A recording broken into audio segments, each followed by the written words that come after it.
दिल्ली के सर्व सत्य शोधकों को और साधकों को हमारा प्रणिपात।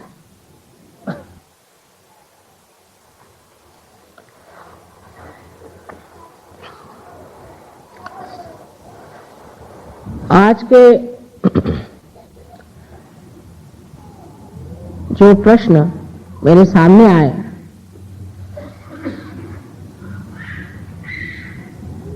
वो काफी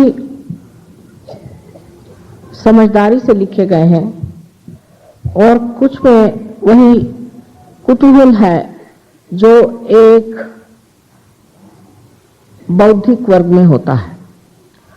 जैसे कि कहा गया है कि पहले भी इतने अवतरण हो गए तो उन्होंने ये काम क्यों नहीं किया, अब मैं क्या जानूं, आप उनको फोन करके पूछ लीजिए। ये भी कोई बात हुई?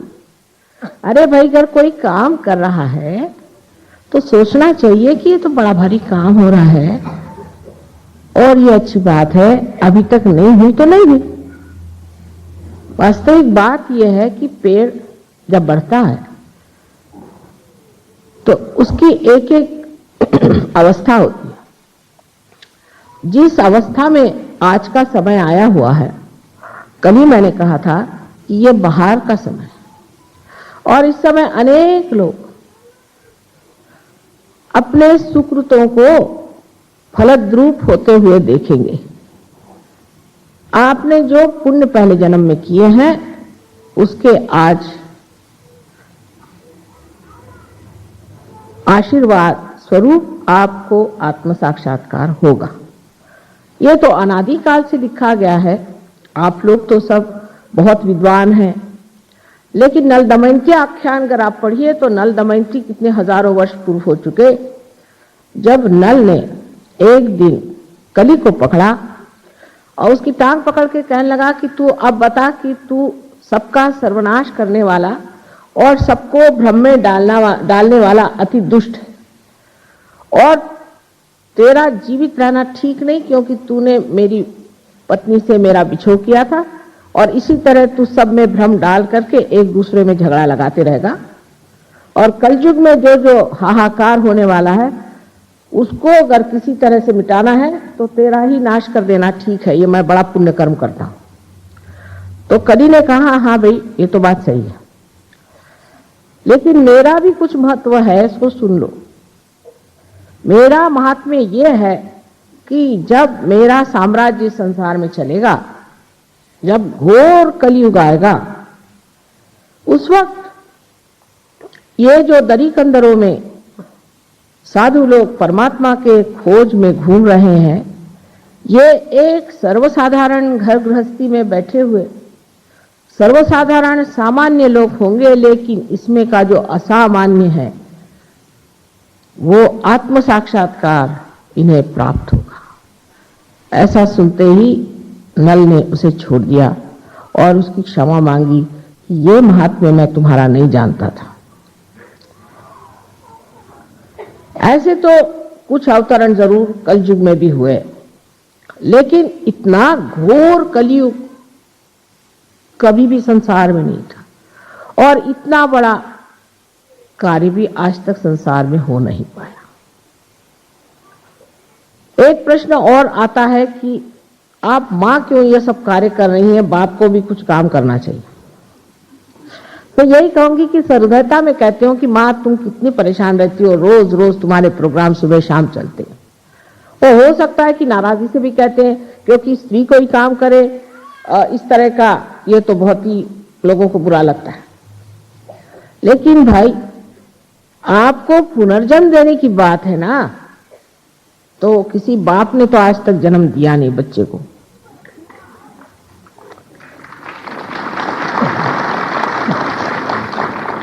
और ऐसी मेहनत करनी पड़ती है इस बार, बड़ी सबूरी चाहिए, बड़ा प्यार चाहिए, बड़ी समझ चाहिए, बड़ा दुलार चाहिए, सूझबूझ चाहिए और आखिर तक पार करने की इच्छा बनी ही रहना चाहिए।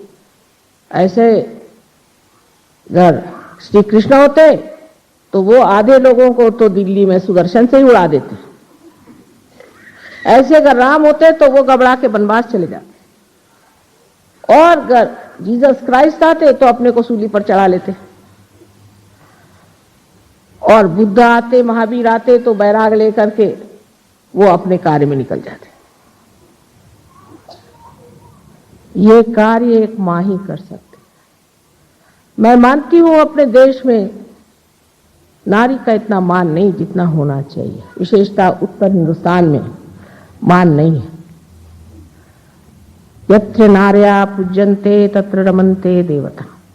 जहां स्त्री पूजनीय होती और पूजी जाती है वहां देवता का रमण होता है। लेकिन हम लोगों के यहां जब औरतें मर्दाना पना करती हैं तो जितने मर्दों के गलत गुण हैं वो लेकर के इस कदर उनके तौर तरीके खराब हो जाते हैं कि मनुष्य सोच ही नहीं सकता कि कोई स्त्री मां स्वरूप होकर के भी शुभ कार्य कर सकती। मैं इसका दोष सिर्फ अज्ञान को दूंगी। एक काम बहुत कठिन है, पहाड़ जैसी कुंडलिनी उठानी पड़ती। बहुत से लोगों के अंदर जो कुंडलिनी आहत एक सांप की तरह छटपटाती कि मां मुझे किसी तरह से तुम ये शुभ कार्य करने दो, क्योंकि आप सबकी जो एक व्यक्तिगत मां है, आपकी अपनी जो एक मां है वो है कुंडलिनी, और छटपटाती है कि देखो मेरे बेटे ने मेरी ये हालत कर दी, मैं इसको कैसे जन्म दूं। उसको संभाल के पुचकार के संवार के जागरूक करना है, और वो भी सामूहिक तरह से ये कार्य आज होना चाहिए, क्योंकि पहले जरूर थोड़े लोग आत्म साक्षात्कारी होते थे, लेकिन उनको तो सबने छला ही, उनको किसी ने मारा नहीं और सताया। और किसी किसी गुरुओं के बारे में पूछा है कि उनको कैंसर की बीमारी हुई तो वो क्यों नहीं ठीक हुए। उनकी कोई मां उस वक्त नहीं थी, सारे दुश्मन ही उनके रहे, और हो सकता है उनमें से कोई आत्म साक्षात्कारी भी न रहा हो। इसलिए ये बेकार की बातें करने से क्या फायदा है। हमसे आपसे कोई झगड़ा तो नहीं है। मां की भाषा में ये कहना है कि खाना बना दिया है बेटा, भूख होगी तो खाना खा लो। ये सहज सरल बात एक मां की है। इतना गहन विषय है ये, इतना सूक्ष्म विषय है ये, कि पहले आदमी को स्थिरता लाना ही बड़ा कठिन जाता है। मैं देखती हूं जरा सा इधर से बच्चा उधर गया, सबकी नजर उधर चली जाए। एकाग्र होना भी कितना कठिन है, और उसके बाद फिर समग्र होना। इसलिए आपसे मैं विनती करती हूं कि कृपया अपनी जो भी मुझे बात कहनी है उसे आप एकाग्रता से पहले सुनें। जैसे कि साइंस में पहले एक धारणा यानी हाइपोथेसिस दिया जाता है कि ये हाइपोथेसिस है, और फिर उसको सिद्ध करने के बाद लोग मान लेते हैं कि यही कायदा है। इसी प्रकार आपको भी सहयोग के ओर और कुंडलिनी दर्शन के ओर नजर करनी चाहिए। हर बात में कुछ न कुछ विरोध की बातें करने से हम कहीं नहीं पहुंच पाते, पर विरोधात्मक बुद्धि होने की वजह से हर जगह का विरोध हम खोजते रहते हैं। जैसे कि आप में और फलाने गुरु में क्या अंतर है? बहुत अंतर है। जिन गुरुओं के यहां सेवा की बड़ी बड़ी पेटियां लगी रहती हैं वो तो आपके नौकर हुए। जो आपसे रुपया पैसा लेते हैं उनमें हम में बहुत बड़ा अंतर है। वो आपकी कुंडली जागरूक नहीं करती। सिर्फ बातचीत से हो जाएगा। हमने कहा बेटे हमने खाना परस दिया, आप खाइए, और ना वहां थाली न कटोरी न कुछ नहीं, यहाँ खाइए खाइए ना खाइए, खाते क्यों नहीं? आप कहिएगा कि यहाँ है क्या, लेकिन ऐसा नहीं लोग सोचते हैं। जो भी भ्रम दिमाग में डाल दे बस उसी को मानने लग जाते हैं, क्योंकि ये घोर कलयुग है। कोई सा भी भ्रम किसी ने डाल दिया, मैं तुमको एक नाम देता हूं, गुरु को। अरे भाई, नाम देने के लिए गुरु काहे के लिए चाहिए, मेरी आज तक समझ में नहीं आया। नारद ने वाल्मीकि को राम का नाम बताया था। कहां वाल्मीकि, कहां नारद? क्योंकि उनका राइट हार्ट, जिसे हम कहते हैं, चक्र पकड़ रहा था, इसलिए उनको उन्होंने राम का नाम बताया। सब डाकुओं का राइट हार्ट पकड़ता है, लेकिन आप कोई डाकू है, आप क्यों राम का नाम ले रहे हैं? आपका जो चक्र पकड़ा है वही ना आपको नाम दिया जाएगा, और जब चक्र छूट जाएगा तो भी आप उसको रटते जाइएगा। जिसको देखो वही कुछ ना कुछ नाम देता है। एक महाशय तो 600 पाउंड लेकर के ऐसा नाम देते हैं जैसे ठिंगा, इंगा, पिंगा, और उसको गुप्त रखने को कहते हैं। आप बेवकूफों की कमी नहीं गालिब, वही हालत कहनी चाहिए। नाम देने वाला गुरु कभी भी सही नहीं हो सकता। कौन से चक्र पकड़े? क्यों नहीं उनसे आप सवाल पूछते कि भाई तुमने मुझे ये नाम दिया, सो कौन से चक्र की वजह से दिया, कौन मुझ में दोष है, किस लिए मुझे ये नाम आपने दिया? सवाल होना चाहिए। सवाल तो मां से होते हैं क्योंकि हमने पूरी स्वतंत्रता दे रखी है, और दे रहनी चाहिए। सवाल होने चाहिए, जिससे मैं खुश होती हूं कि बच्चों ने सवाल तो किया है। स्वतंत्रता से बैठे हुए बच्चे सवाल करते हैं, ये मां के लिए बड़ी शान की चीज है।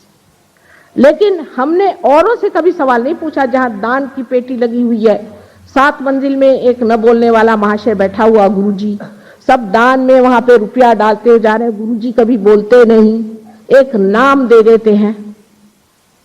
करोड़ों रुपया, लाखों रुपया उस दानों की पेटी में चला जा रहा है। भगवान जाने कौन से खो में छिपता है, वहां सवाल नहीं होते, क्योंकि वो मेस्मराइज कर देते हैं, मंत्रमुग्ध कर देते हैं। अपनी स्वतंत्रता में मनुष्य को यह भी सोचना चाहिए कि इसने मुझे नाम दिया तो उससे क्या मुझे फायदा होने वाला है। अरे डॉक्टर भी जब आपसे कहता है कि मैं आपको दवा देता हूं, तो पूछता कि मुझे क्या रोग है, ये बताइए, आप किस लिए दवा दे रहे हैं मुझे?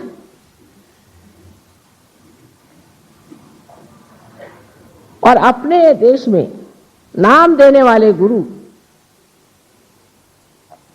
इतने फैल गए हैं कि अब कोई भी आदमी जेल से भी छूटे और वो काशाय वस्त्र पहन के घूम के घर आकर यहाँ 12 खंबा रोड पे बैठ जाए और नाम देने लग जाए, तो मैं आपसे कहती हूँ कि सब लोग वहां दौड़ते चले जाएंगे यहां से।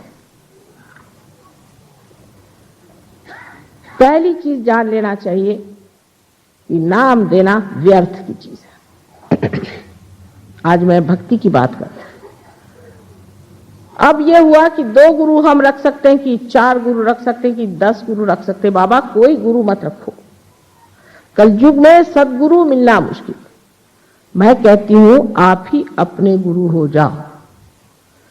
हो गए, महान गुरु हो गए, उन्होंने आपका गुरु का स्थान बना लिया है, और उसी गुरु के स्थान पे आप अधिष्ठित हो जाओ, उसी पे विराजो, और आप ही गुरु बन के अपना भी और दूसरों का भी संचालन करो, उनका गाइडेंस करो।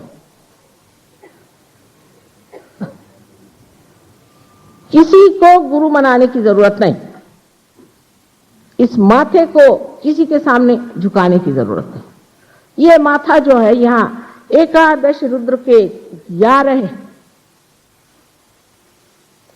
बड़े जबरदस्त विध्वंसकारी चक्र हैं। इसको आप जिसके उसके सामने झुकाते फिरते हो।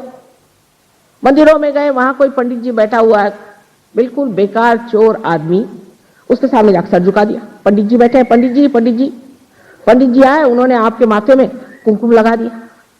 उसके बाद पता हुआ, बाहर आते आते चक्कर आके गिर गए।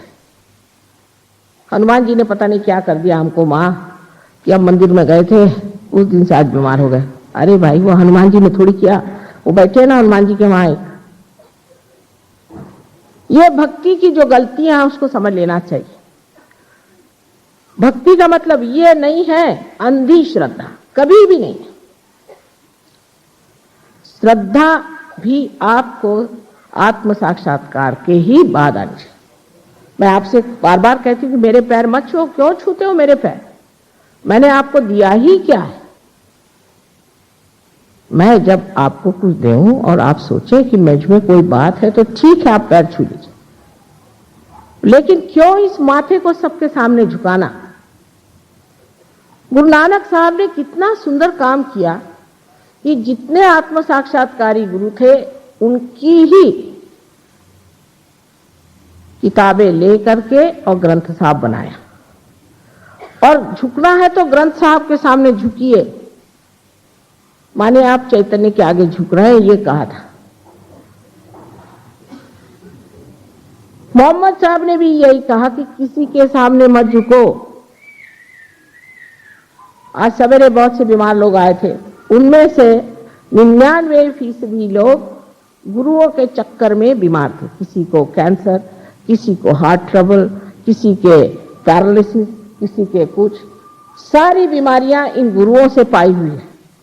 अच्छा है साहब, पैसा देकर के आप बीमारी खरीद रहे हैं? यह कोई भक्ति हुई? भक्ति में एक चीज जिसको मराठी में डोलस भक्ति कहते हैं कि आंख खोल के भक्ति करना चाहिए। ये देखना चाहिए कि इनके पास गया हुआ आदमी जो है उसका क्या हाल है, ये दे क्या रहा है,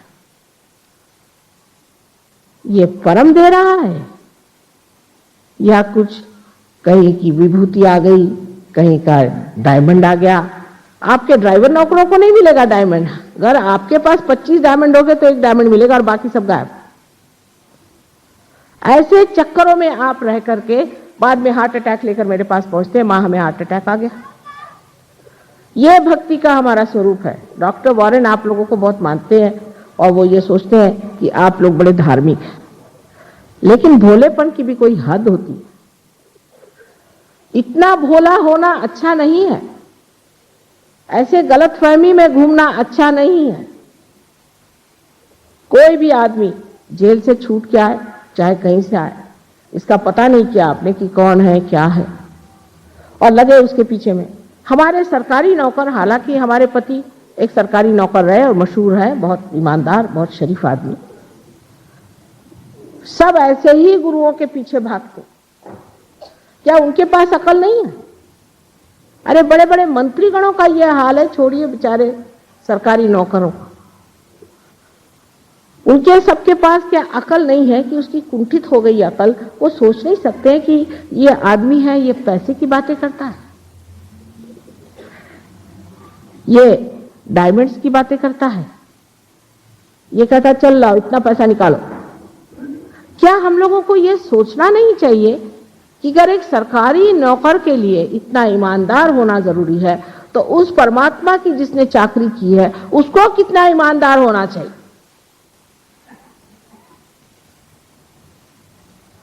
और डंके की चोट पर सबके सामने वो लोग कहते हुए भी आप हम तो भाई वारी वारी जावा चले उनके ऊपर रुपया उड़ाने के लिए। हमारे यहां औरतें उससे भी बदतर इस मामले में है आदमियों से, इसीलिए आदमी औरतों को भी नहीं मानते।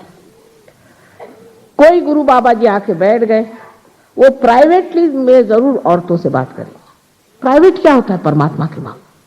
क्या परमात्मा प्राइवेट है? वो शब्द प्रकाशमान, उस परमात्मा का प्राइवेटली बात करने का कौन सा सवाल उठता है, मेरे समझ नहीं आता। और हर तरह की चीजें आपने सुनी होंगी, अपने मंदिरों में होती है, जो जो बातें सुनी है तो ऐसा लगता है कि हे प्रभु तुम्हारे नाम पर कितना अधर्म मेरे देश में हो रहा है। और बाहर जब जाते हैं तो लोग बताते हैं हाँ हाँ हाँ रहने दीजिए, आपके यहाँ मंदिरों में आजकल गांजा बिकती है? हाँ, महालक्ष्मी के मंदिर में बंबई में गांजा बिकते हैं। पुलिस से कहो तो कहता नहीं भैया हमारा कोई मतलब नहीं। वो कहते हैं कि आपके मंदिरों में जो हाल है आप जाके अंदर देखिए क्या हाल है। लेकिन हम लोग इस ओर नजर नहीं करते। हम लोग सोचते नहीं कि परमात्मा शुद्ध है, पवित्र है, शुभकारी है। ऐसे अशुभ चीजों के तरफ जब हम अपनी नजर घुमाएंगे तो हमारा भी अशुभ होने वाला है। हमारा क्या शुभ होगा? सो सबसे पहले भक्ति में ये जानना चाहिए कि आंख खोल करके भक्ति करें। श्री ज्ञानेश्वर जी ने ध्यान पर बहुत कुछ लिखा, लेकिन हमारे महाराष्ट्र में लोग हाथ में झांझरी लेकर के विठ्ठल विठ्ठल विठ्ठल विठ्ठल, एक महीना पैदल भूखे ऐसे जाते हैं, मुंह में तंबाकू रख के। ये कोई भक्ति हुई? और नहीं तो वो ऑक्सफोर्ड स्ट्रीट में बाजार से बोधी खरीद के लगाते हैं और ढीली ढाली धोती पहन के वहां हरे रामा हरे रामा हरे रामा, वो सारी धोती भी गिरती जाती। उनसे बात करी तो भी हरे रामा हरे रामा हरे रामा। क्या हो? ये भक्ति नहीं है, ये विडंबना है, ये परमात्मा की विडंबना है। इस विडंबना से आप बच गए। मैंने आपसे पहले ही कहा था कि भक्ति के लिए अनन्य होना चाहिए, अनन्यता आनी चाहिए, और ये अनन्यता आपको सिर्फ आत्म साक्षात्कार से प्राप्त होती। किसी भी आदमी को आप जिस तरह से मान लेते हैं, ये बहुत बड़ी गलती हम लोग इस देश में करते हैं। जो डॉक्टर वॉरेन नहीं जानते कि हमारे यहाँ तो कोई भी बाबा जी ढाबा जी आ जाए और वो हाथी वाथी ले जाए तो और भी कह ले मैं यज्ञ करने जा रहा हूँ माता जी। मैंने कहा अच्छा फिर क्या, कम से कम 5 डब्बे का आप मुझे घी दे दीजिए। मैंने कहा जनाब मेरे यहाँ तो आधा डब्बा क्या पौन डब्बा भी नहीं घी रहता। तो अच्छा फिर कोई जेवरी दे दीजिए। मैंने कहा अच्छा मैं अपने पति से पूछ लूं, कल आपके पति क्या करते हैं? मैंने कहा वो प्राइम मिनिस्टर के सेक्रेटरी हैं। नहीं नहीं हमें कुछ नहीं चाहिए। उठाया अपना बिस्तरा चल दी।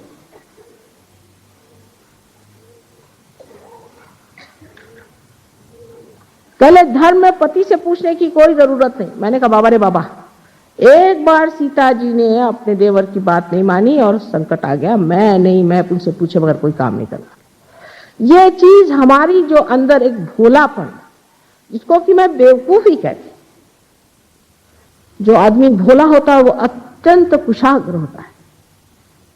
वो जितना जानता है उतना एक चालाक नहीं जान सकता। लेकिन ये बेवकूफियां जो हम लोग करते रहते हैं सुबह से शाम तक, ये भक्ति कभी भी नहीं हो सकती। दूसरा सवाल ये कि हमारे यहाँ सबने बताया है कि उपास करो। कुछ लोग तो ऐसे हैं कि उनसे पूछना पड़ता है कौन से दिन उपास नहीं कर रहे, उस दिन खाना खाने आइए।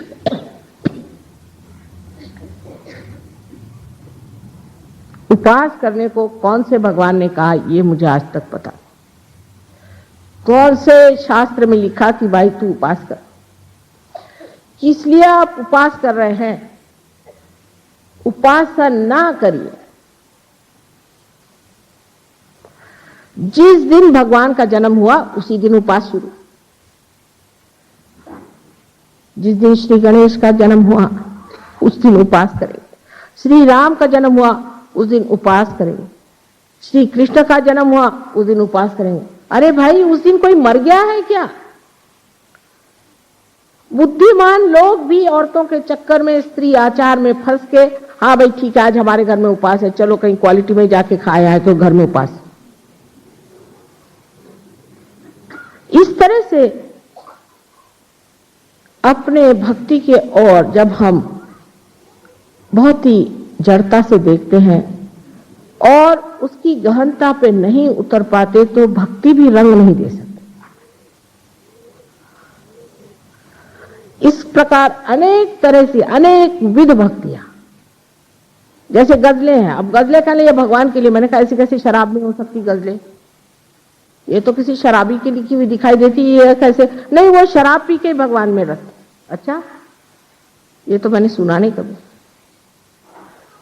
ऐसी विचित्र विचित्र बातें हमारे अंदर सदियों से चली आ रही हैं, उसी पे हम चलते जा रहे हैं, क्योंकि हमारे अंदर जो आंख परमात्मा को जानने की है वो खुली नहीं। इन सब चीजों से अंदर में बसे हुए जितने भी देवता हैं सब नाराज हो जाते हैं। हाँ कहने लगे पर शंकर जी भी तो पीते थे भंग, तो हम पिए तो क्या, आप क्या शंकर जी हैं? वो उन्होंने हलाहल पिया था, आप पीजिए हलाहल। जिन्होंने हलाहल पिया था वो दुनिया भर का विष अपने अंदर समा सकते हैं, वो तो विष समझ के पी रहे हैं, और आप क्या समझ के पी रहे हैं? इस तरह की विपर्यास जो भक्ति है वो आपको कहीं नहीं ले जा सकती। भक्ति में जब अनन्यता आती है तो ध्यान में ही मनुष्य उसका आनंद उठाता है। उसका वर्णन करने योग्य नहीं, क्योंकि उसके लिए शब्द ही संसार में, निरानंद उसमें। इसीलिए कहा गया है कि जब मस्त हुए फिर क्या बोले। फिर कमाल तो यह है कि सारे साधु संतों ने इन सब चीजों पर इतना लिखा है, तब भी हम वही काम करते।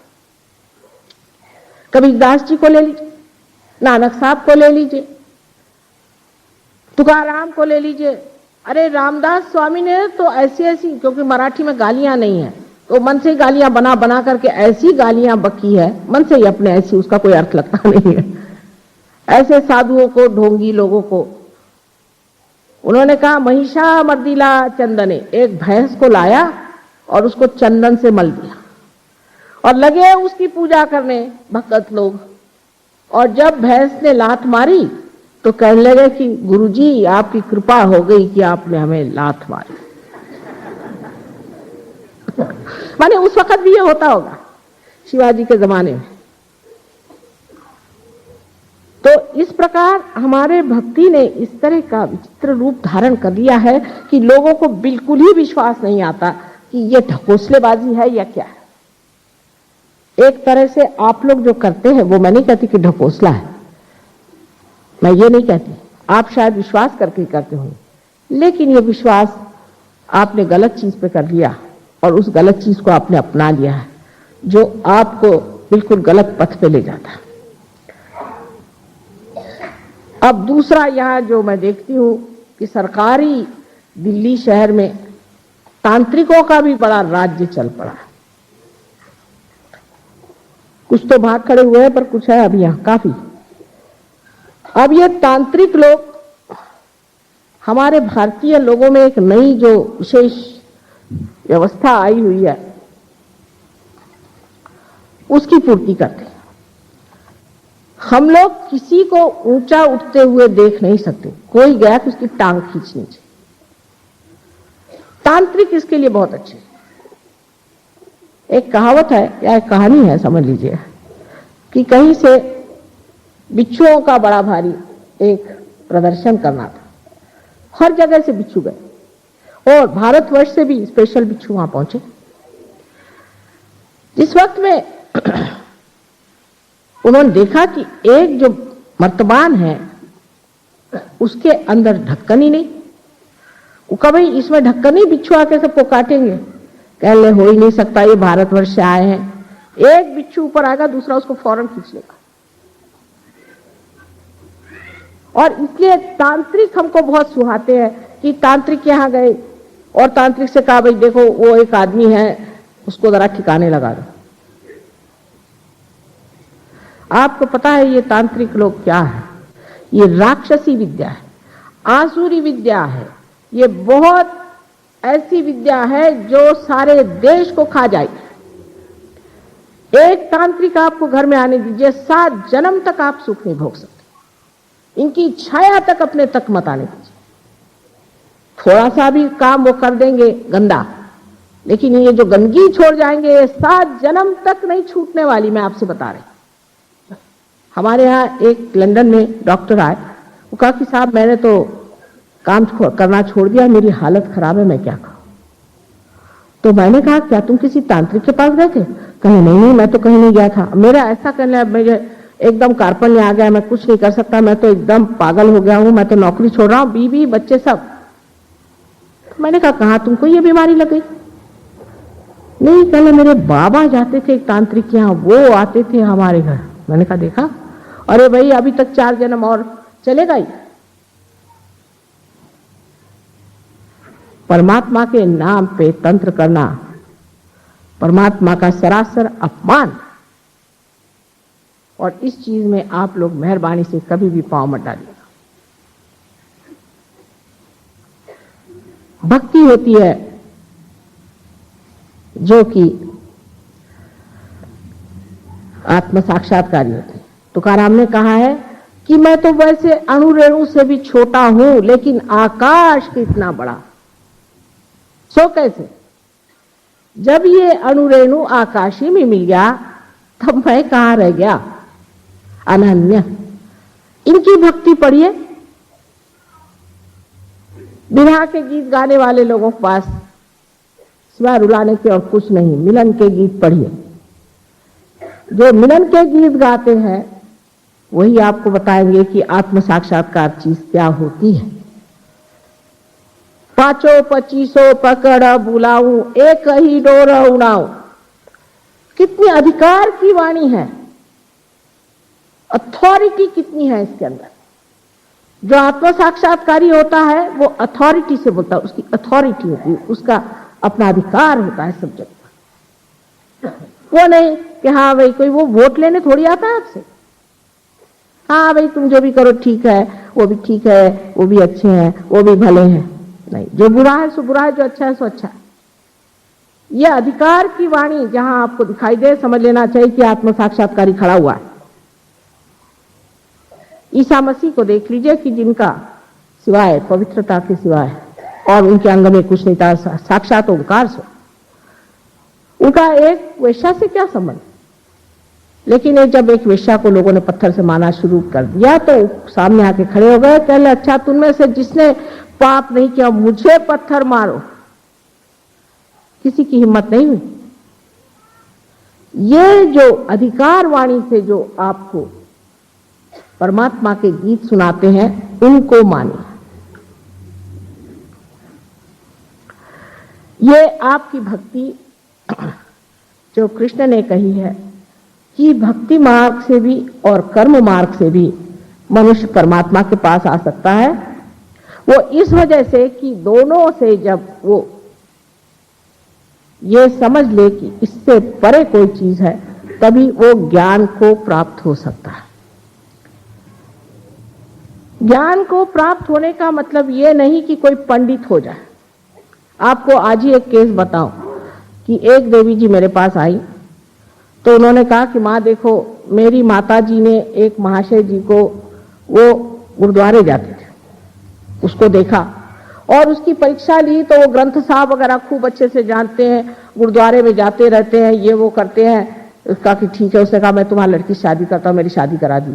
उसकी पहली एक बीवी है, बच्चे हैं, रोज लड़कियां लेके आता है, किसी की मोटर बना के लाता है, सबको बेवकूफ बनाता है। मेरे माँ से भी पैसा ले लिया और सारा उसको रट गया है, अखंड पाठ वगैरह करता होगा। तो वो बड़ा अच्छा आदमी उनको लगा। ये ज्ञान नहीं होता है, ये ज्ञान नहीं। ज्ञान आपके नसों में महसूस होना चाहिए।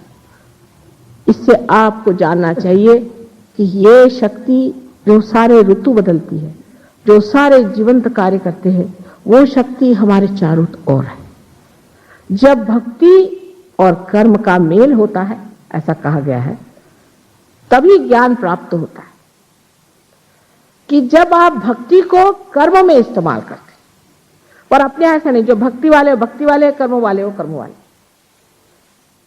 आज आपने भक्ति करी, श्री राम की भक्ति करी, ठीक है, लेकिन आपको ये भी देखना चाहिए कि जब हम श्री राम की भक्ति कर रहे हैं तो उसके साथ हमारे कर्म कैसे हैं? क्या हम श्री राम जैसे हैं? मर्यादा पुरुषोत्तम जैसे हम हैं क्या? हम वाचा से, मन से, बुद्धि से, कर्म से हम क्या श्री रामचंद्र जी जैसे हैं? अगर नहीं है हम, तो हमारा मेल नहीं बैठा।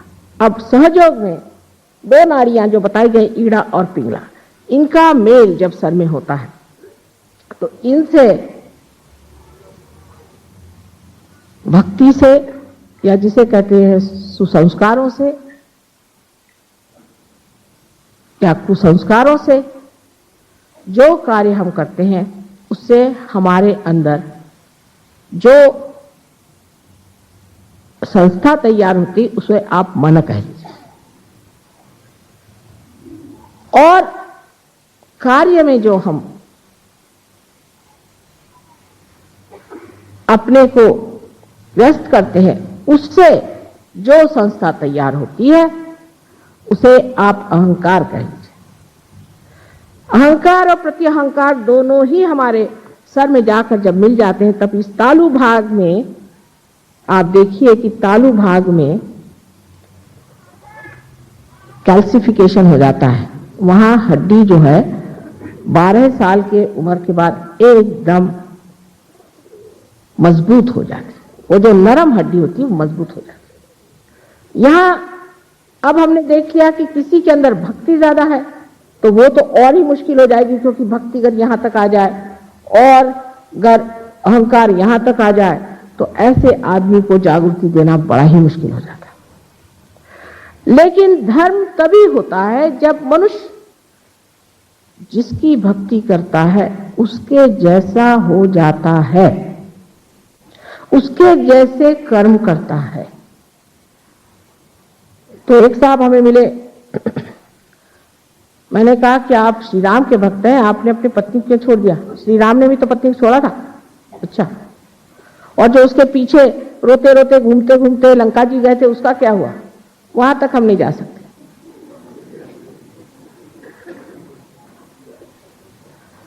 आपने 5 पत्नियां क्यों कर ली? श्री कृष्ण ने भी तो की थी, लेकिन वो तो योगेश्वर थे, उन पे तो कोई चीज छाती नहीं थी। तो हम तो उनको मानते हैं, तो हम तो इस मामले में उनको मानते हैं साहब, वो बात अच्छी करी उन्होंने, 5 बीवियां कर ली।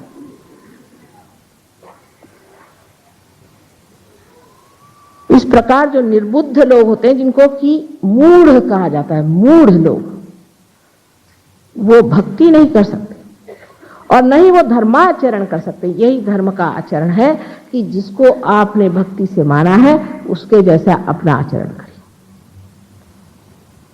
अब ज्ञानेश्वर जी जैसे आदमी, इनके के लिए कहती हूं मैं कि साक्षात कोई ब्रह्म स्वरूप इतना पवित्र जीव संसार में आया और उन्होंने ध्यान की ही विधि बताई, समझ लीजिए, और उस पर उनके जो बड़े बड़े मंदिर बनाए वहां उनकी मूर्तियां खड़ी की है। उसके आगे हमारे यहाँ कहते दिंडी करना, दिंडी करना माने राम राम राम राम चलो। सब लोग आते हैं अपनी वो टोपी ओपी उतार के, गंजी पहन के, सबका चला है राम राम राम राम, हाथ में लेजिम लेगा। और मैंने कहा भाई हमको एक दिन के लिए हॉल दे दो, हम यहाँ ध्यान करना चाहते हैं। ध्यान व्यान यहाँ नहीं करने का, यहाँ सिर्फ आप दिंडी कर सकते। मैंने कहा साहब वो जो बैठे हैं सामने ज्ञानेश्वर जी, उन्होंने कौन सी दिंडी की थी? कल वो ज्ञानेश्वर जी थे पर उन्होंने कहाँ लिखा है कि आप दिंडी करिए? उसे क्या मतलब है? हम लोग तो दिंडी ही करते। मैंने कहा अच्छा नमस्कार, अगर ये आज जीवित होते तो हम आपसे बताते कि आप क्या हैं। निरे मूर्ख हैं और महामूर्ख हैं। कभी कभी इस तरह की गलत भक्ति से हम लोग अपना नर्क का रास्ता बना रहे हैं। इसलिए सजग हो जाना चाहिए और सतर्क होकर के हमें समझना चाहिए कि हमारे भक्ति में कहां दोष आ रहा है। अब सबसे बड़ा दोष भक्ति में इस तरह से आता है कि जब श्री राम आए तो उनसे कहने लगे हम तो भाई परशुराम को मानते हैं, परशुराम ही अच्छे क्योंकि मर गए ना। श्री कृष्ण आए, हम श्री कृष्ण तुमको नहीं मानते, हम श्री राम को मानते, ठीक है। जीसस आए, हम तुमको नहीं मानते, हम मोसेस को मानते, क्योंकि जो मर गए वो अच्छे अपने जेब में रहते हैं। एक प्लास्टिक का फोटो लगा लिया, काम खत्म। लेकिन वो प्लास्टिक का फोटो आपको कहां ले जाने वाला है, ये किस चीज का तमगा लगाया है आपने, ये समझ लीजिए। और फिर कहते हैं कि हमने मां इतनी भक्ति करी और हमारा ऐसा हाल क्यों? तुम तो कहती हो कि हृदय में शिव का स्थान है, हम शिव भक्त हैं और हमें हार्ट अटैक क्यों आ गया? उसकी वजह ये कि शिवो हम ऐसी वल्गना आपने क्यों करी? क्या आप शिव हो गए? क्या आपने आत्म साक्षात्कार पाया? मैं आत्मा हूं ऐसे चिल्लाने से वो शिव भी आपसे नाराज होगा। राम राम राम राम कहने से रामचंद्र जी कहते बाप रे बाप से बचाए रखोगे तो हद हो गया। जिसकी आप उपासना करते हैं वही चक्र आपका पकड़ जाता है। आश्चर्य की बात है। और उसी से हम पूछते हैं क्या आप शिव को मानते हैं? माता जी आपने कैसे पहचान लिया? अरे भाई जैसे भी पहचान तुम्हारे चक्रों से पहचान रही हूं, कोई इसमें विशेष ज्ञान की जरूरत नहीं है।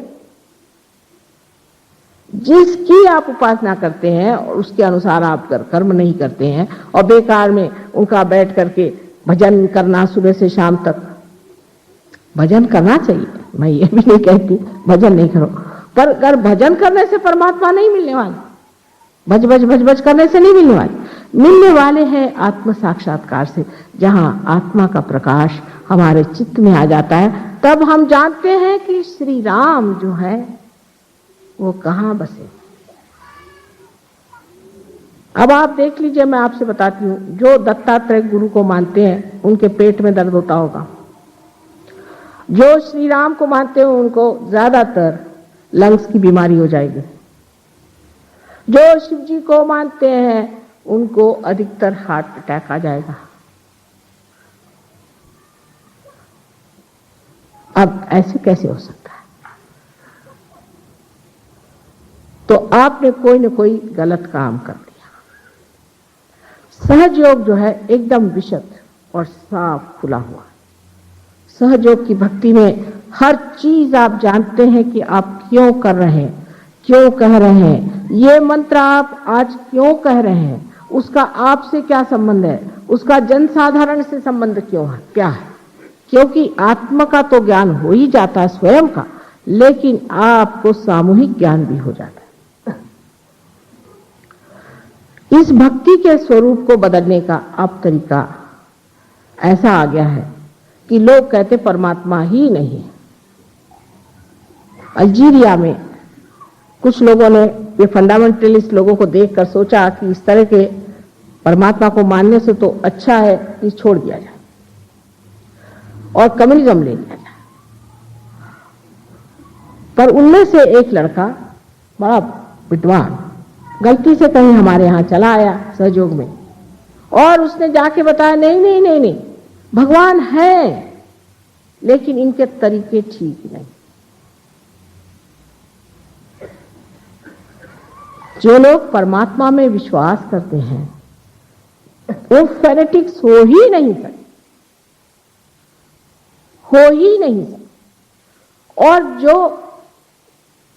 आत्म साक्षात्कारी हैं वो कभी भी आपको अलग अलग होने की शिक्षा दे ही नहीं सकते। जैसे अभी हम औरंगाबाद गए थे, वहां बड़ा भारी झगड़ा खड़ा हुआ। हालांकि उसमें गलती थी इन लोगों की, लेकिन जो झगड़ा शुरू किया वो ऐसे कि बाजा बजाते हुए वो मस्जिद के सामने से जा रहे थे। मैंने कहा मस्जिद में ध्यान होता है, कुछ भी हो तुम उसका मान रख लो, जहां परमात्मा की बात होती है। क्या आपको पता है कि जब मोहम्मद साहब ने अल्लाह हो अकबर कहा था तो अकबर माने विराट माने श्री कृष्ण की बात की थी? क्या आपको पता है कि जब जीसस ने अपने बाप की बात की थी तो ये दो उंगलियां जो कि विष्णु और कृष्ण की है उनकी बात की थी? क्या आपको पता है कि मोहम्मद साहब साक्षात दत्तात्रेय का अवतरण है जो महामेधा करके संसार में आए थे?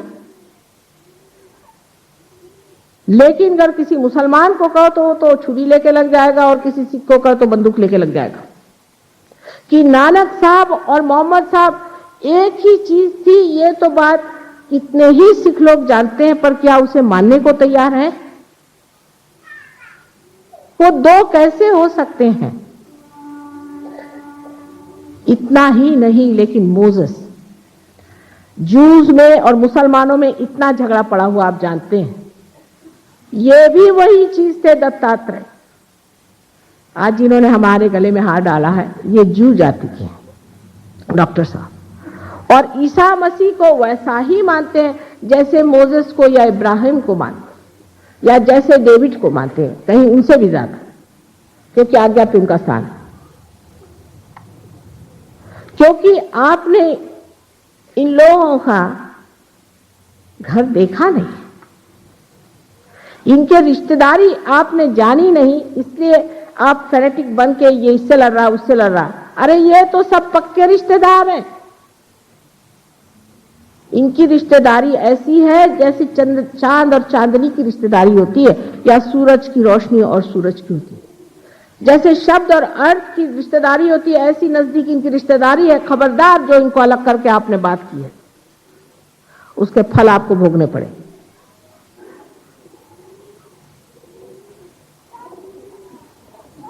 जो इन लोगों ने कार्य करे हैं उसको भी लोग संशय दृष्टि से देखते हैं कि मोहम्मद साहब के जमाने में इतना युद्ध, इतने गधे लोग थे वो, अब वो क्या बताया जाए। मोहम्मद साहब को तक उन्होंने जहर पिलाया था। उस वक्त उन्होंने ये सोचा कि औरतें इतनी ज्यादा हैं और आदमी इतने कम हैं, तो विवाह संस्था को विशेष रूप देने के लिए विवाहित ही औरत होनी चाहिए और उससे शादी कर लेनी चाहिए। अगर आज पुरुषों की संख्या अगर बहुत बढ़ जाए, तो अपने यहां दक्षिण में हुआ है ऐसे कि एक स्त्री का विवाह 4 आदमियों से कर देते थे कि विवाह की संस्था बनी रहे, क्योंकि विवाह एक सामूहिक सैंक्शन है। वो जमाना बीत गया, अब उसके कर रहे हैं। जो शरीयत की बात कर रहे हैं, आपको शायद पता नहीं होगा कि ये मोजेस ने बनाया था उस वक्त जबकि जूस ने अधम से अधम, जिसको डिकेडेंस कहते हैं, वो करना शुरू कर दिया। तब उन्होंने बनाया था। अगर बाइबल में आप इर्मिया नाम का चैप्टर पढ़े तो उसमें साफ लिखी है शरीयत क्या चीज है। जो मोजेस ने बनाई थी जूस के लिए, उसको चला कौन रहे? तो मुसलमान, क्योंकि 5 इंजिल की किताबें जो है वो इन्होंने लगा रखी। वही 5 इंजिल ईसाई इस्तेमाल करते हैं, वही 5 इंजिल जूस इस्तेमाल करते हैं, वही 5 इंजिल मुसलमान भी इस्तेमाल करते हैं। लेकिन जिसके लिए बनाया था वो थे जूस, तब तो मुसलमानों का पता भी नहीं था। और अब उस शरीयत को कौन मान रहे हैं? तो मुसलमान। ऐसे ही हमारे हिंदुओं के तरीके बड़े अजीबोगरीब हैं। एक तो मैंने कहा कि अब हिंदू शब्द ही निकाल सकते हैं तो निकाल दीजिए, क्योंकि तो अलेक्जेंडर ने अपने को हिंदू कहा। हम लोग तो भारतीय हैं। अलेक्जेंडर जब सिंधु नदी पे आया तो इन लोगों को कुछ कुछ शब्द बोलने नहीं आते। हिंदू को उसने सिंधु कह दिया, सिंधु को उसने हिंदू कह दिया, और सब लोग हिंदू के इधर रहने वाले लोग सब हिंदू हो गए।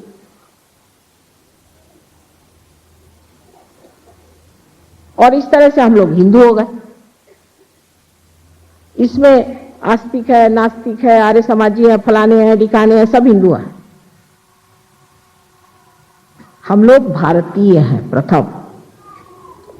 ये हमारी अनादि संस्कृति चली आ रही है। अलेक्जेंडर तो अभी अभी आए थे थोड़े दिन पहले, ईसा से पूर्व। तो हमारे लिए भारतीय शब्द तो पुराना हो गया और ये हिंदू शब्द पक्का बन गया, और इसकी गला काट रहे, उसका गला काट। इतनी महान हमारी परंपराएं हैं जिसके दम पर सारा संसार उठ सकता है। किसने नहीं इसकी महती गाई? क्या आप कुरान को पढ़ के देखें?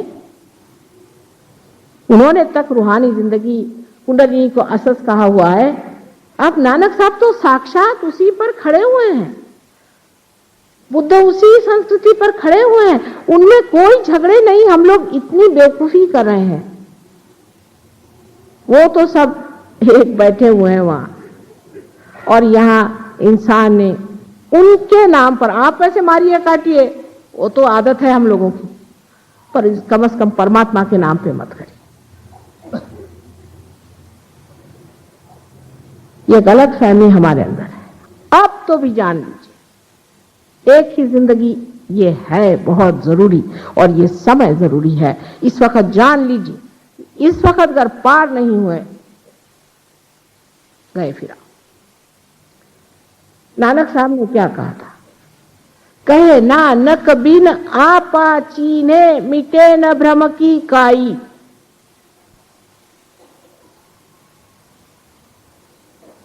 और इससे ज्यादा क्या कोई कह सकता था? जो मैं कह रही हूं वही तो वो कह गए। इतनी बात थी कि उस वक्त आत्म साक्षात्कार का कार्य नहीं हो पाया था, लेकिन सब वो तो हमारे ही अपने हैं, जिनका नाम लेते ही चैतन्य की लहरियां बहने लगती। ऐसे श्री गुरु नानक के नाम कोई भी आदमी चाहे तो पार हो सकता है। ऐसे श्री राम, ऐसे श्री कृष्ण, ऐसे ईसा मसीह, ऐसे मोहम्मद साहब, ऐसे महावीर, ऐसे बुद्ध, इतने बड़े बड़े अवतरण इस देश में हुए, और हम लोग अभी भी क्यों इस हालत में है? इसके ऊपर यही कहा जाता है कि योग साधन नहीं किया, जो बता गए सो नहीं किया, जो कह गए वो किसी ने किया नहीं, बेकार की चीजें कर। जैनियों से पूछा कि क्या कर रहे हो तुम लोग मंदिर बना बना करके, ये गंदे वाले ऐसे गंदे मंदिर बनाते, उसमें गंदी गंदी मूर्तियां बनाते, ये क्यों बना रहे? कहने इसलिए ऐसे कि महावीर साहब तो कह गए कि आप ध्यान करो, पर बात यह है कि ध्यान करने से शुद्र सिद्धि आती है, इसलिए हम मंदिर बना रहे हैं। अरे भाई अब आओ, अब पार हो जाओ। पार हो जाते, पार होना चाहिए, आत्म साक्षात्कार को प्राप्त होना चाहिए। सीधा हिसाब यह है कि बहुत गलत रास्तों पर परमात्मा को खोजने वाले भटक गए, और एक मां का हृदय जो है दारुण दुख से कभी कभी रोता है कि ये तो सब मेरे ही बेटे हैं, कहां चले गए? चाहे वो अपने को मुसलमान कहें, सिख कहें, हिंदू कहें, ईसाई कहें, कोई भी कहे, मैं जानती हूं ये सब परमात्मा को खोजने वाले हैं। अंधकार में जब आप चले जाते हैं तो आप ये भी नहीं देख पाते कि आपके नजदीक कौन बैठा है, इसके ऊपर कोई कुत्ता तो उसके ऊपर कोई कुत्ता। प्रकाश में आप देख लेते हैं कि सब वही बैठे हैं, सब इत्मीनान से बैठे हुए हैं, सब वही परमात्मा की बात कर रहे हैं। तो भक्ति जिसे है वो कभी भी किसी भी तरह की ऐसी तीव्रता नहीं ला सकता। भक्ति तो प्रेम का रस है, और जिस आदमी में सतत प्रेम बहता है वो प्रेम से ही सबको बांधते जाता है, प्रेम के ही अवगुंठन में वो लपटते जाता है। प्रेम का जो आह्लाद है उसमें वो झूमते रहता है। क्यों बेटे तुमने अपनी जिंदगी ऐसी बर्बाद बना ली? क्यों अपने ही घरौंदों में बैठ करके अपने ही जेल बना रहे हो? उसमें कुम्हलाए जाओगे, उसमें खत्म हो जाओगे। मैं तुमसे खास खास विशेष शब्दों में, विशेष प्रेम आग्रह के साथ ये कहती हूं कि आत्म साक्षात्कार को पाओ, और उसके बाद उसके प्रकाश में अपने गौरव को देखो और उनके गौरवों को देखो जो तुम्हारे लिए ये सब बना गए। ये सुंदर सा मंडल जो तुम्हारे लिए बना दिया है, उसको देखने के लिए सिर्फ तुमको थोड़ा सा चलना होगा, और ये मानना पड़ेगा कि बाकी सब व्यर्थ है। सूरदास जी ने जैसे कहा था कि सब सुरसागर लिखने के बाद कहते हैं कि सूरदास की सभी अविद्या दूर करो नंदलाल। इसी प्रकार निरपेक्ष होकर के, एक बच्चों जैसे होकर के आप आत्म साक्षात्कार को प्राप्त हुए। ये भक्ति का फल है, ये कर्म का फल है, जो कि आप ज्ञानमय हो जाते हैं। परमात्मा आप सबको आशीर्वाद देता।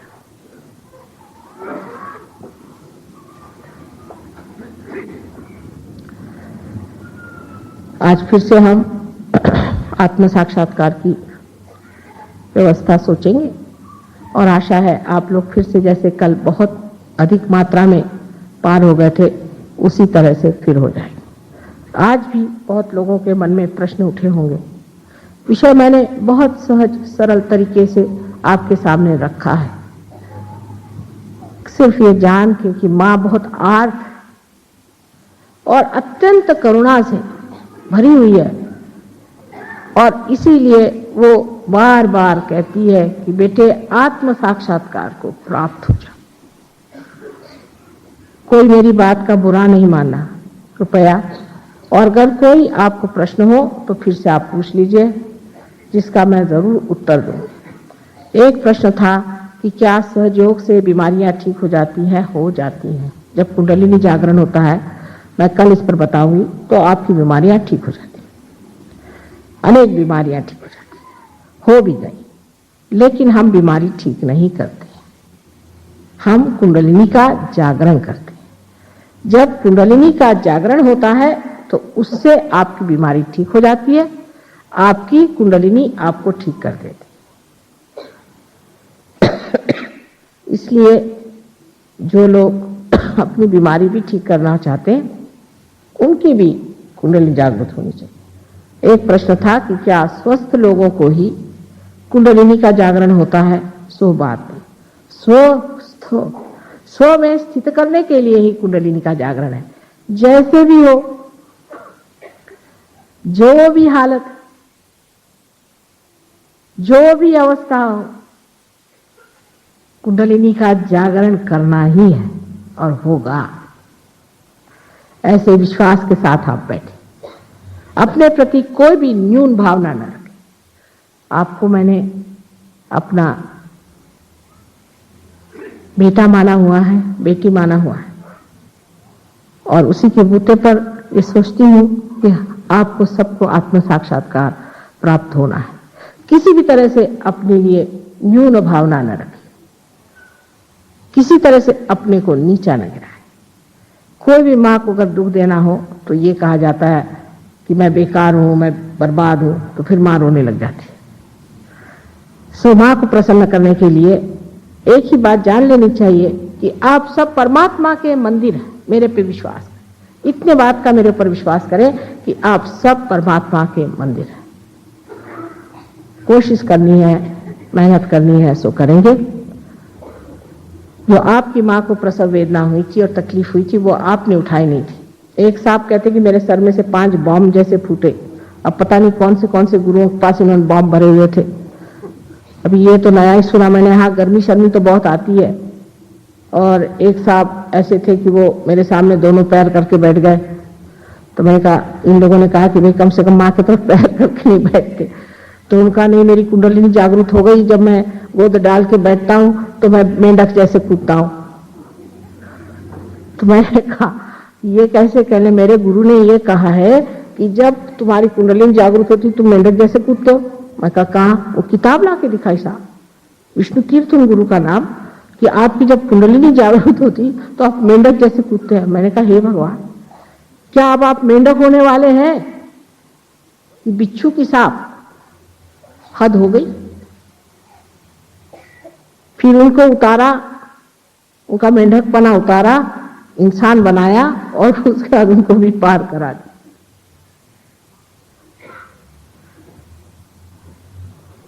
तो इस तरह की भ्रांति की जो कल्पना है वो छोड़ करके जानना है कि आज हम मनुष्य स्थिति में आए हैं और अति मानव होने के लिए थोड़ा सा ही काम है, और अगर माँ माहिर है तो वो कर लेते हैं। फिर किसी ने पूछा है कि माँ आप कौन है? सो मुझे कहना मैं जो हूं सो हूं, आप इसको पहचाने। मैं कुछ नहीं कहने वाली कि मैं कौन हूं, डॉक्टर साहब ने बताया, लेकिन मैं आपको नहीं बताने वाली। आप मुझे कहीं सूली उली पे चढ़ा दे तो काम कौन करेगा? साहब बेवकूफों से पाला, इसलिए मैं कुछ नहीं बताने वाली। तुम लोग खुद ही जान लो कि मैं कौन हूं और मेरा क्या काम है। धीरे धीरे सब समझ जाओ, लेकिन शुरू में अपने ही को जान लो तो बहुत है। ठीक है? बहुत से प्रश्न जितने मेरे से बन पड़े सबके उत्तर हो गए, और भी अगर कोई प्रश्न रह गया तो आप लिख के दे दीजिए, कल फिर उनका उत्तर मैं दे दूंगी। एक बात है कि जो लोग ऐसे बैठे हैं जिनको मैं दिखाई नहीं देती हूँ, वो कृपया सामने आके बैठ जाएं आराम से। जगह काफी है आज, और पार हो जाए। कोई भी बीच में उठ के न जाए। जिनको जाना है चले जाएं, ये जबरदस्ती से होने नहीं वाला। बड़ी मेहनत की चीज है। और ऊपर से आप जबरदस्ती करें, कोई अगर आदमी कहे कि मैं मगर के पीठ पे बैठा रहता तो उसको नाव में कैसा खींचा जाएगा। इसलिए कोई पे जबरदस्ती नहीं हो सकती, समझदारी से ये मांगना होता है।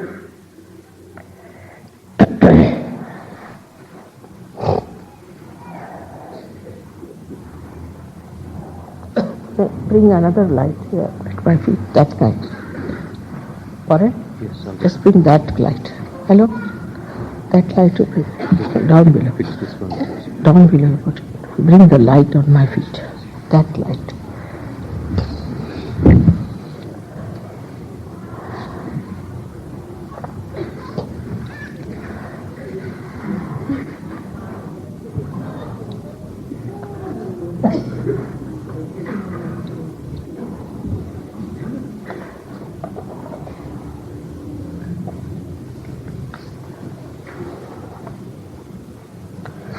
हाँ, अब आपको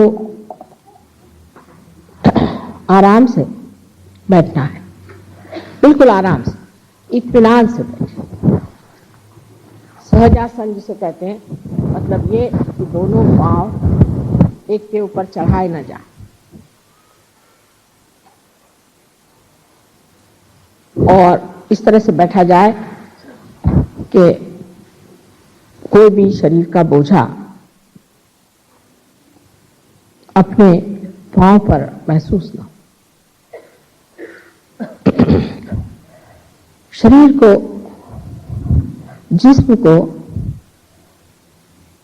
पहले सीधा कर लिया जाए और गर्दन ऐसे ही सीधी रखी जाए, पर उसमें कोई तनाव नहीं होना चाहिए। जैसे हम सर बैठते हैं उसमें कोई तनाव नहीं होना चाहिए।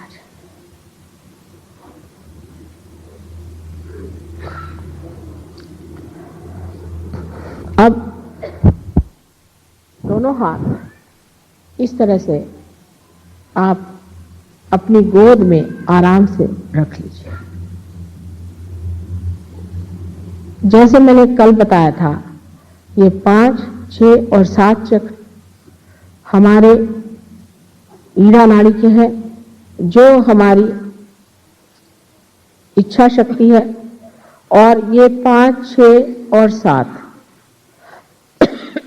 ये चक्र हमारी पिंगला नाड़ी के हैं, जो हमारी कार्य शक्ति है। दोनों के मेल से जो तैयार होते हैं वो है चक्र, और इनके बीच जो नाड़ी दौड़ती है वो सुषुम्ना नाड़ी है।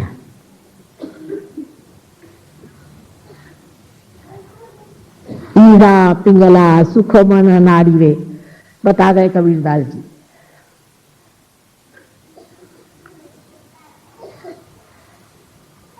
अब इन दोनों हाथों में एक हाथ जो है वो इच्छा शक्ति का है, इसलिए आप मेरे और करे हो, और दूसरा हाथ जो है वो क्रिया शक्ति का है, इसलिए उसको हम इस्तेमाल करेंगे और जानेंगे कि कुंडलिनी का जागरण कैसे करना चाहिए। क्योंकि कुंडलिनी तो जागृत हो भी जाएगी, लेकिन जैसा मैंने कहा था कि एक छोटी सी उसकी शक्ति, एक केश मात्र ब्रह्मनाड़ी में से निकल करके और ब्रह्मरंध्र को छेदती है। तो जरूरी है कि उसके आधार के लिए और भी नाड़ियां उठाई जाएं, और कभी कभी वो नाड़ी भी फिसल के गिर जाती है, उसको फिर भी चढ़ाना पड़ता है। यही सहयोग के बाद एक कार्य जरूरी करना पड़ता है। इसलिए हालांकि आपको आत्म साक्षात्कार घटित हो जाएगा, लेकिन उसको व्यवस्थित रूप से एक वृक्ष बनाने के लिए आपको जानना पड़ेगा कि कुंडलिनी क्यों गिर जाती है, कुंडलिनी में कौन सा दोष आता है, क्यों हमारे अंदर कुंडलिनी स्थित नहीं होती है, और उसको जानने के बाद क्या करना चाहिए, उसका निदान जिसे कहते हैं डायग्नोसिस हो जाना चाहिए, और जो कुछ भी करना है वो भी आपको बता दिया जाएगा। इसलिए आपको हमारे केंद्रों में आना चाहिए। विशेष रूप से जो नए लोग आए हैं उनके लिए विशेष रूप से एक दिन हफ्ते में रखा गया है, जो पहले पहले मर्तबा अभी जागरूक हुए हैं उनको समझाने के लिए कि ये शास्त्र क्या है। पर आपको आना होगा, उसमें अपना बड़प्पन छोड़ना पड़ेगा आपको, क्योंकि कोई हमारे यहाँ एयर कंडीशन आश्रम वगैरह नहीं। किसी ने धर्मात्मा होकर के एक जगह दे दी है, वहां पे आश्रम खोल लिया। तो जैसी भी जगह है, माँ की जगह, माँ गरीब है, चलो कोई बात नहीं, आप लोग जरूर वहां आइए और इसको सीख करके माहिर हो जाइए, निष्णात हो जाइए, और उसके बाद आप स्वयं एक गुरु हो जाए, और एक से हजार, हजार से हजारों ऐसे दीप इस देश में जलकर इस देश की दिवाली बहुत जल्दी मनाई जा सकती है। परिवर्तन के सिवाय कोई इलाज नहीं।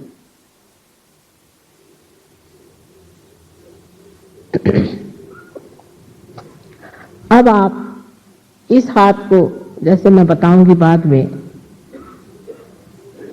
अपने हृदय पे रखना होगा।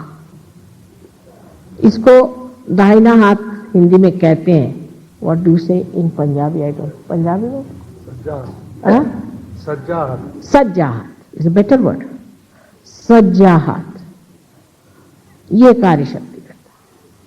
मैंने पहले पंजाबी जानती थी, अब भूल गई। सज्जा, सज्जे हाथ को आपको इस्तेमाल करना है, और लेफ्ट हैंड जो है पूरी समय इसी तरह से रखना है, और पूरा काम भी लेफ्ट साइड में ही करने का है। बस इतना याद रखें। पहले हृदय में रखना है, उसके बाद पेट के ऊपरी हिस्से में, वो भी बाईं ओर, बाईं को क्या कहते, बायां, बायां को खब्बा, खब्बी ओर, खब्बे और उसके नीचे भी, पेट के नीचे के हिस्से में भी खब्बे ओर, बाईं ओर, लेफ्ट साइड। फिर इसको ऊपर फिर ले आना, फिर हृदय पे रखना। अब ये विशुद्धि चक्र जो है इसकी लेफ्ट साइड में, ये समझ लेना चाहिए, हाथ इधर से नहीं जाना है, सामने से यूं यहां पर इस तरह से दबा करके पकड़ा जाए। ये विशुद्धि चक्र है। उसके बाद माथे पर इस तरह से आड़ा हाथ रखने का, दबा लेना है। यह आज्ञा चक्र की सामने की खिड़की है, और आज्ञा चक्र की पीछे की खिड़की जो है, वो पीछे में जो ये सर का हिस्सा है, उस पर बोझा डाल के सर को थोड़ा ऊपर उठा लेना है। उसके बाद हाथ का तलुआ, उसको बहुत जोर से इस तरह से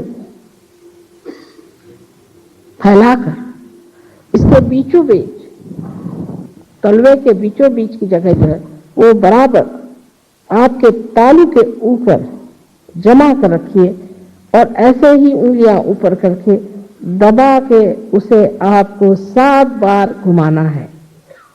बस इतना काम। ध्यान के बीच में आंख नहीं खोलना है, आंख खोलना नहीं, ध्यान के बीच में आंख बंद रखें, क्योंकि चित्त है वो आंख के खोलने से थोड़ा बाहर की ओर जाता है, क्योंकि हम स्मरिज्म तो है नहीं। जैसे समझ लीजिए चित्त ये है, इसमें से कुंडलिनी इस तरह से पहले ऊपर चढ़ती तो चित्त अंदर की तरफ खिंचता चला जाता है, और जब वो ब्रह्मरंध्र में जाकर के भेदन करती है तब इसी चित्त में उसका प्रकाश फैलने लग जाता है। लेकिन ब्रह्मरंध्र के ऊपर सदाशिव का स्थान माना जाता है, परमात्मा का स्थान, निराकार का स्थान माना जाता है। उसको छूते ही साथ हमारे हृदय में उसका जो प्रतिबिंब आत्मा स्वरूप है वो जागृत हो जाता है और हमारे चित्त को आलोकित कर देता है। ये सब आपके साथ होगा। धीरे धीरे इसका पड़ताला आप लीजिए, इसको आप समझें, पाए और जानिए। आपको आश्चर्य होगा कि आप क्या चीज हैं। जैसे मैंने कल कहा था कि एक गांव के लोगों को ले जाके टीवी दे दीजिए तो कहेंगे ये क्या डब्बा लेके चले आए।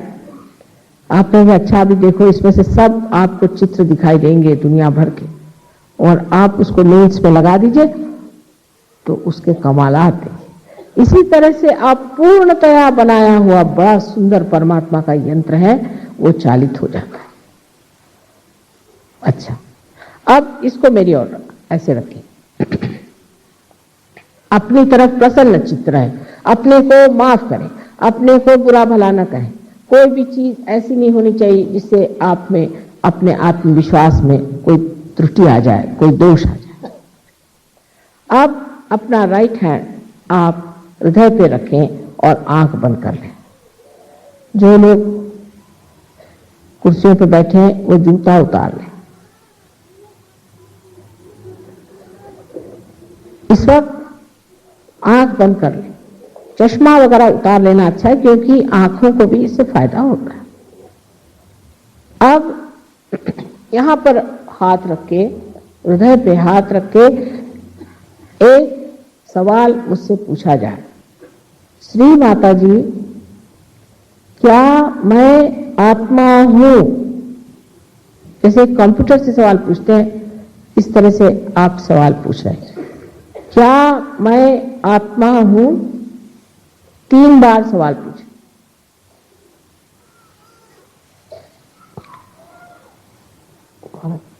Put a candle there. Candle.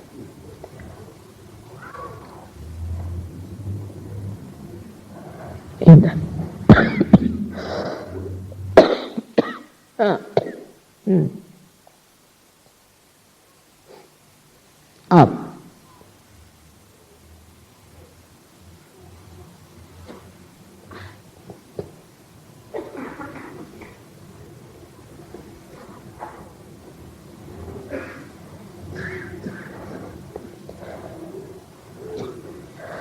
अब दूसरा सवाल इसी के साथ जुटा हुआ है। अगर आप आत्मा हैं तो आप स्वयं के गुरु भी हैं। तो इस खब्बे हाथ को, सच्चे हाथ को, राइट हैंड को आप पेट के ऊपरी हिस्से में बाईं ओर रखें। सज्जा हाथ।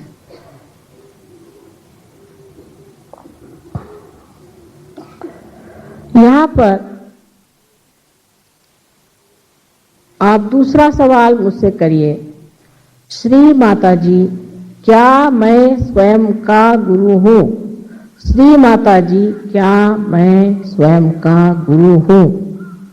सवाल करिए जो आप हैं, लेकिन सवाल करिए।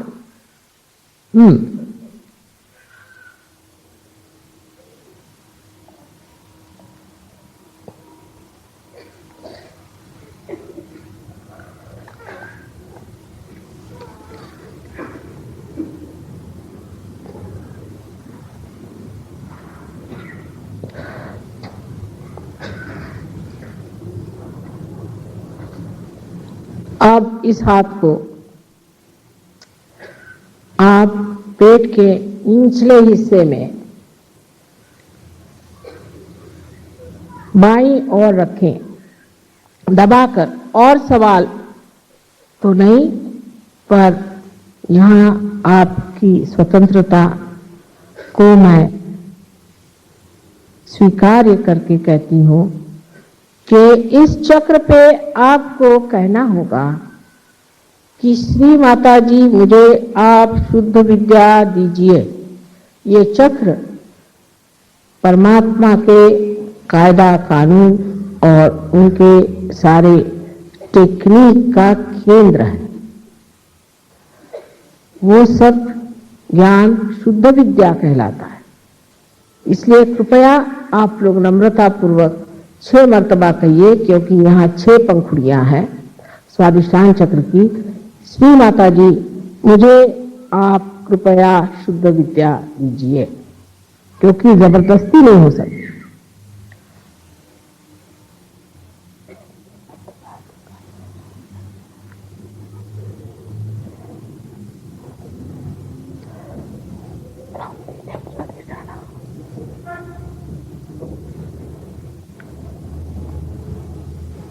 लेफ्ट साइड बेटा, लेफ्ट साइड बेटा।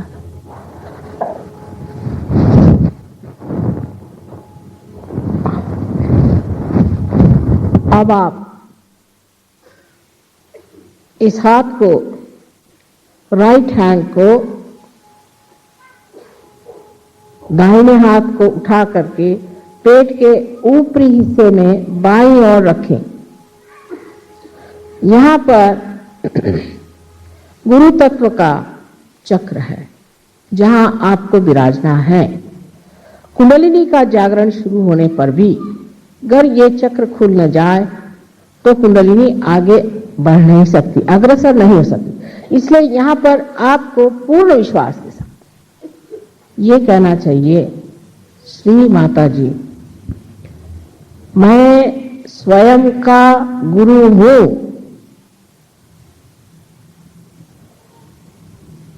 मां, मैं स्वयं का गुरु हूं। ये 10 मर्तबा कहना होगा, क्योंकि 10 गुरु तत्व हैं।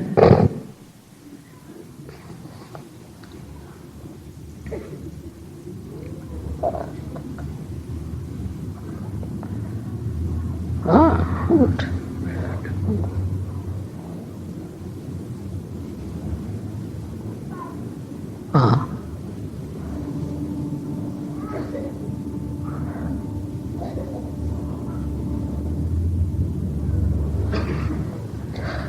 अब इस राइट हैंड को आप उठा करके और अपने हृदय पे रखें। हृदय पे रखें। हृदय में श्री आत्मा का स्थान है। यहां पूर्ण विश्वास के साथ आप कहिए, श्री माता जी, मैं आत्मा हूं। श्री माता जी, मैं केवल आत्मा हूं। 12 मर्तबा कहिए, श्री माता जी, मैं केवल आत्मा हूं। पूर्ण विश्वास के साथ। ये महान सत्य है कि आप आत्मा हैं।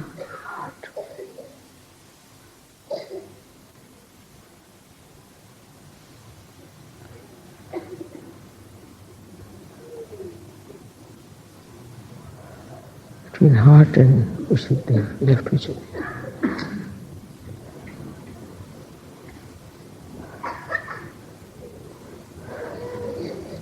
मैंने पहले भी कहा था कि परमात्मा प्रेम, करुणा और आनंद के सागर हैं, लेकिन सबसे अधिक वो क्षमा के सागर हैं। इसलिए हम ऐसी कोई सी भी गलती नहीं कर सकते जो वो अपने उदार हृदय से हमारी क्षमा न करते। उनके क्षमा की शक्ति पर पूर्ण विश्वास रखें और आप अपना दाहिना हाथ कंधा और सर के बीच में जो त्रिकोण है, उस कोण पर जोर से दबाकर पकड़िए, जैसे मैंने दिखाया था। और यहां पर पूर्ण विश्वास के साथ कहिए, श्री माता जी, मैं बिल्कुल निर्दोष हूं। Mother, I am not guilty. मैं बिल्कुल निर्दोष, निर्मल हूं।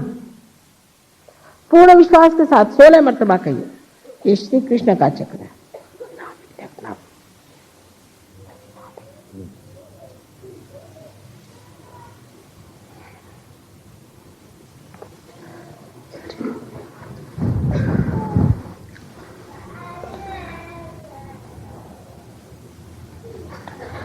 सोलह मर्तबा पूर्ण हृदय से अब आपको कहना है अपना हाथ अपने कपाल पर, माथे पर आड़ा रख के दोनों तरफ से दबाइए और पूर्ण हृदय से, कितनी मर्तबा सो बात नहीं, ये कहिए कि मां मैंने सबको क्षमा कर दिया, सबको मैंने क्षमा कर दिया। अब इसको गिनते नहीं बैठेगा, मां मैंने सबको क्षमा कर दिया। सर के ऊपर नहीं, मैंने कहा कपाल पर, जहां हम बिंदी लगाते, जहां हम बिंदी लगाते, मां मैंने सबको क्षमा कर दिया। ये कहते वक्त आपको गिनने की जरूरत नहीं। दूसरी बात यह है कि ये सबसे सरल का कहना। ऐसे तो हम किसी को भी क्षमा करें या न करें, कुछ करते तो है नहीं, लेकिन अगर इस भ्रम में रहे कि हमने क्षमा नहीं करी तो हम दूसरों के हाथ बिक जाते। इसलिए कृपया कहिए कि मां मैंने सबको क्षमा कर दिया, पूर्ण हृदय से कह दें। अब आपका हाथ आप पीछे की ओर सर पे ले जाएं, सर के ऊपर नहीं, पीछे, जिस पर थोड़ा बोझा देकर सर को ऊपर उठा लें। यहां पर आपको अपने समाधान के लिए ये कहना चाहिए कि अगर प्रभु मुझसे कोई गलती हो गई हो तो आप क्षमा कर दीजिए, कृपया मुझे आप क्षमा कर दीजिए। पर किसी तरह से भी अपने दोष देखने की जरूरत नहीं या अपने को किसी तरह से गिराने की जरूरत नहीं। मुझे प्रभु आप क्षमा कर दीजिए अगर मुझसे कोई गलती हो गई हो, इस प्रकार कहना मात्र है। कृपया जानिए कि इसमें अपने को नीचे न गिराना।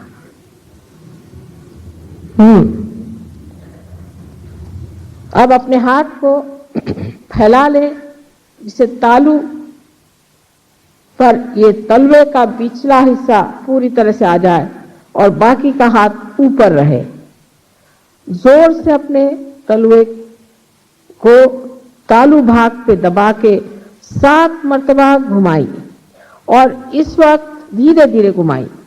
और इस वक्त मैं फिर आपसे कहूंगी कि आपको कहना होगा कि मां मुझे आत्म साक्षात्कार दीजिए, मैं जबरदस्ती नहीं कर सकती। इसलिए कृपया अपने हृदय में 7 मर्तबा कहिए कि श्री माता जी मुझे आप कृपया आत्म साक्षात्कार दीजिए, दबा करके जोर से।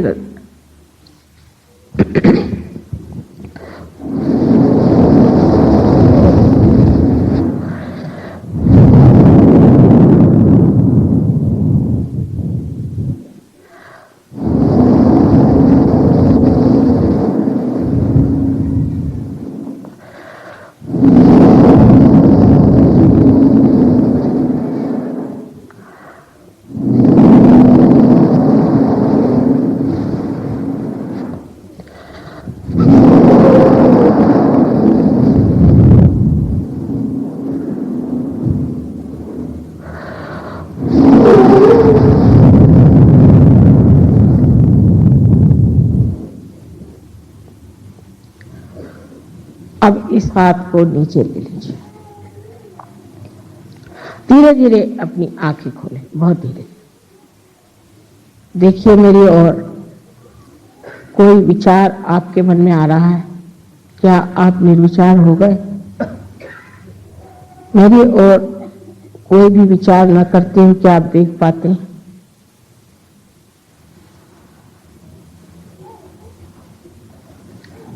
दोनों हाथ इस प्रकार थोड़ा उठा लें,